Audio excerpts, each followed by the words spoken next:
Elhamdülillah, innel hamdülillah, nahmeduhu ve nesta'inuhu ve nestağfiruh ve na'udhu billahi min şururi enfusina ve min seyyiati a'malina. Men yehdihillahu fela mudille leh ve men yudlil fela hadiye leh. Neşhedü en la ilahe illallah vahdehu la şerike leh ve neşhedü enne Muhammeden abduhu ve rasuluhu erseleh. Ya eyyühellezine amenu ittaqullaha hakka tuqatih ve la temutunna illa ve entum muslimun. Eyyühen nas ittaqu rabbakum الذي خلقكم من نفس واحدة وخلق منها زوجها وبث منهما رجالا كثيرا ونساء يا أيها الذين آمنوا اتقوا الله وقولوا قولا سديدا يصلح لكم أعمالكم ويغفر لكم ذنوبكم ومن يطع الله ورسوله فقد فاز فوزا عظيما أيها الناس قال الله تبارك وتعالى في كتابه الكريم أعوذ بالله من الشيطان الرجيم بسم الله الرحمن الرحيم قل أعوذ برب الفلق من شر ما خلق ومن شر غاسق إذا وقب ومن شر النفاثات في العقد ومن شر حاسد إذا حسد صدق الله ربنا الأعلى. Saygılı cemaat-i muslimin, hürmetli Müslümanlar, günlerin birisinde Peygamberimiz sallallahu aleyhi ve sellem emcesinin oğlu Abdullah ibn Abbas'la beraber yolculukka çıkan edilir. Yolda olganda Peygamberimiz sallallahu aleyhi ve sellem ona böyle tefsirlerini aytkan edi, yapkan edi. O da onu rivayet etti ve Tirmizi hadisinde bunlar geçmekte. Peygamberimiz Abdullah bin Abbas'a böyle ayttı. Yiğitim, sana bazı şeyler öğreteceğim. Allah'ını kozet ki Allah da seni kozetsin. Allah'ını kozet ki onu daima yanında bul. Bir şey istegende Allah'tan iste. Yardımga muhtaç olganda Allah'tan yardım dile. Bunu bil ki bütün insanlar sana fayda vermek için toplansa Allah kısmet etkinin dışında sana fayda verip olamazlar. Bütün insanlar sana zarar vermek için toplansalar Allah kısmet etkini dışında sana hiçbir zarar verip olamazlar deyip buyurdu. Saygılı cemaat-i muslimin, yüce dinimiz İslam dini bütün insaniyetke iman hakikatlarını dünyada ve ahirette, bu dünyada ve gelecek dünyada huzur yollarını, şahslı, saadetli olmak yollarını öğretti. Bizim dinimiz İslam dini tevhid üstünde kurulgan en mühim hususlardan birisi budur ki bir Müslüman ancak Allah'a inana ve ancak Allah'tan istegende başka hiçbir kimseden ve hiçbir şeyden istemey, bir şey beklemey. Her şey Allah'tan olganına inana. Ve ona göre de her bir Müslüman Allah'a sığına ve Allah'tan yardım diley.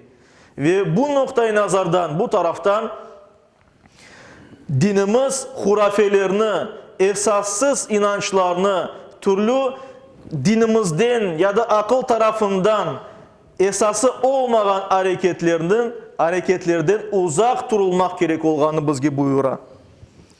Dinge ters gelgen şeyden mutlak Müslüman uzak olmak gerek.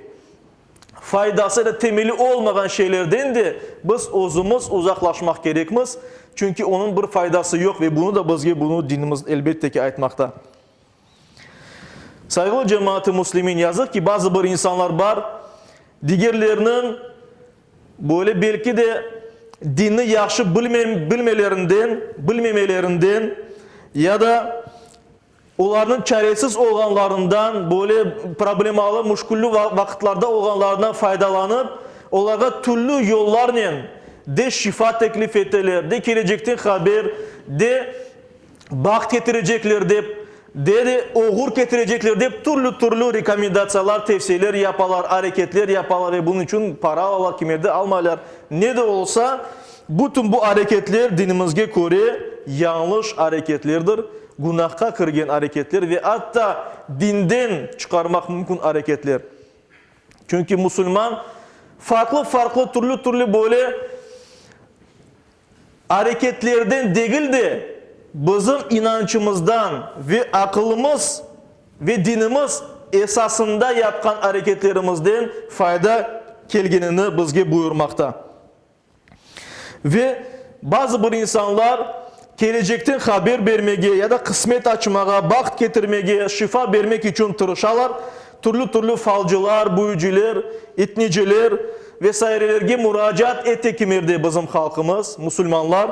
Bunlar hepsi dinimiz noktayı nazarından yasaktır. Çünkü bir insan ancak Allah'a işanıp dayanır ve ancak ondan bekler. Ve Allah'tan beklediğinden son elbette hareketke geçer, hareket yapar. Ki Peygamberimiz sallallahu aleyhi ve sellem'den kelgen tevekkül anlayışımız bilemiz. Allah'a işanıp dayanmak için bu imtihan dünyasında kolumuzdan kelgenini yapmak gerekmez ki ondan sonra Allah'a dua etemiz, işanamız ve Allah-u Teala bizge neticesini verir.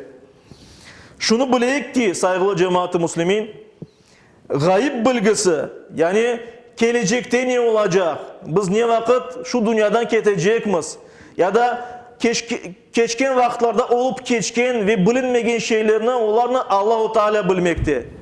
Yani insanlar türlü bu şeylerini vermeleri mümkün değildir. Bu dünyada her şey Allah'tandır. Alganımız her bir nefes, yapkanımız her bir hareketimiz bile Allah-u Teala tarafından yaratılmakta. Ve bizge kelgen hastalık da şifa da Allah'tandır. Ve dualarga cevap bergen sadece Allah Teala yüce Rabbimizdir. Ona göre biz ancak Allah'a yönelmek gerekmiz ve bu bizim dinimizin temeli esasıdır. Tevhid bir Allah'a, bir tek Allah'a inanmak ve ondan yardım istemektir. Saygılı cemaat, bizim inançımızga, dinimizge terstir. Türlü temelsiz şekilde, esassız şekilde rakamlarga, türlü goroskoplarga inanmak, günlerge, aylarga, bir şeylerge dayandırmak o yaşayışımızını. Yani bu rakam böyle olsa bana böyle uğur gelecek ya da bu yaramay olacak deyip düşünmek ya da türlü hareketlerinin bizge uğursuzluk getireceğini ya da baxt getireceğine inanmak dinimizge ters olgan bir şey. Ustumuzda ya da evimizde bir şey tutup o bizge hayır bir şey getirecek deyip düşünmek. Mesela nazar boyuncaklarını asmak özümüzge ya da öz evlerimizde para getirgen tereçiklerini saçmak, paramız bol olur deyip bularını yapmak dinimizge göre yasak olan şeylerdir. Ve dinimizge, imanımızga ters olan şeylerdir saygılı cemaat. Şu cümleden de mesela fal bakmak, mesela bir kimse eğer ırımcılarga, etnicilerge müracaat etmesi bile evinde fal baksa o anlamak gerek ki o kahve telbesinde bakkan falları onlar abes boş şeylerdir. Yani onu ne dinimizden bir şey, bir ayet ya da bir hadis, ne de akılımız bir temel koyup olmuyor ona. Demek temelsiz ve esassız şeyler bunlar ve ona göre de bir de bunu Müslüman akılını çalıştırıp akıl ışığında yürümek gerek bu dünyada. Aysa bütün bu hareketlerden uzaklaşmaya tırışmak gerekmez. Böyle şeylerge inanmaktan uzaklaşmak gerekmez. Ve böyle hareketlerden uzak olmaya tırışmak gerekmez. Türlü falcılarga, etnecilerge özlerini böyle yem olarak kaptırmayıp, onlarga barmayıp, onlarga yani fırsatlar açmayıp manipülasyon etmeleri için. Yüce Rabbimiz Kur'an-ı Kerim'de iki tane muavizeteyn dep aytılgan, Allah'a sığınılgan iki sure yolladı Peygamberimizge sallallahu aleyhi ve sellemge. Peygamberimizge etne yapkanları vakit, Peygamberimizge nazar tiygeni vakit Peygamberimiz bularını okuydu. Ve bu etneler, ırımlar hepsi ondan tüşeydi. Bunlar Felak ve Nas sureleridir. İşte hutbenin başında okulgan Felak suresinde Allah-u Teala böyle buyura. Ayet, ey Peygamberim ayet. Yaratkan şeylerinin şerrinden, karanlık çökkeni vakit, gecenin şerrinden, tüyümlerge ufurup, etne yapkan ufurukçilerinin şerrinden ve kıskanganı vakit, kıskanganının aset etkenin şerrinden Tanrı'nın Rabbisi olan Allah'a sığınam deyip buyurdu. Yani bu şekilde dua etmek gerek de bizge buyurula. Aysa biz de yamanlık gelgenimizde başımızda bir yamanlık, bir ağırlık gelgende Felak, Nas surelerini okuyayıq. Zaten her bir Müslüman onlarını bilmek gerek ki bu dünyada dini vazifelerini yerine getirip olsun. İşte buna göre saygılı cemaat, aziz cemaat, her birimiz Müslümanlar olarak her daim Rabbimizge sığınmak gerekmez. Bu imanımızın gereği, Müslüman olmamızın şartıdır. tertemiz fıtratımızı, Allah-u Teala bizni tertemiz ruhumuzu yarattı, Müslüman olarak yaşamak yoluna bizlerini yöneltti ve biz tertemiz şu fıtratımızı, tabiatımızı yalanlarla, uydurulgan şeylerle, esassız inanç ve hurafelerle bozmayıq. Her şeyini istegende ancak Allah'tan isteyik ve sığınganda ancak Allah'a sığınayıq. Duamızı ancak Yüce Rabbimizge yapayıq. Her şeyini ancak ondan bekleyik. İşte saygılı cemaat-i Müslümin, Yüce Rabbimiz her birimizge Müslüman olarak yaşamağa, Müslüman olarak son nefesimizni vermeye nasip eylesin. Yakınlarımızla beraber inşallah.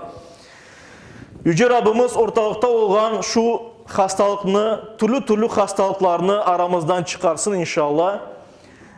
Hastalarga da şifalar nasip eylesin en tez vakitte.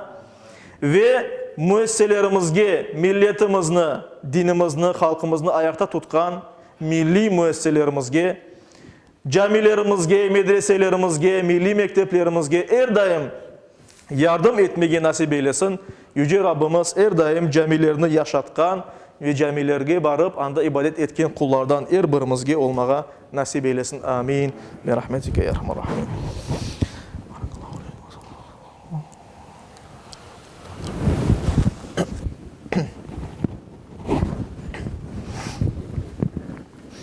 Elhamdülillah ve salatu ve selamu ala Resulillah ve usiku ve nefsel asayete bi takvallah.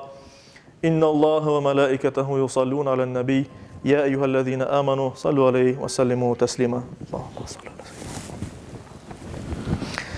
وارض اللهم عن خلفاء الأربعة أبي بكر وعمر وعثمان وعلي وعن سائر الآل والصحابة والتابعين ومن تبعهم بإحسان إلى يوم الدين وعنا معهم بعفوك وكرمك يا أكرم الأكرمين ويا أرحم الراحمين.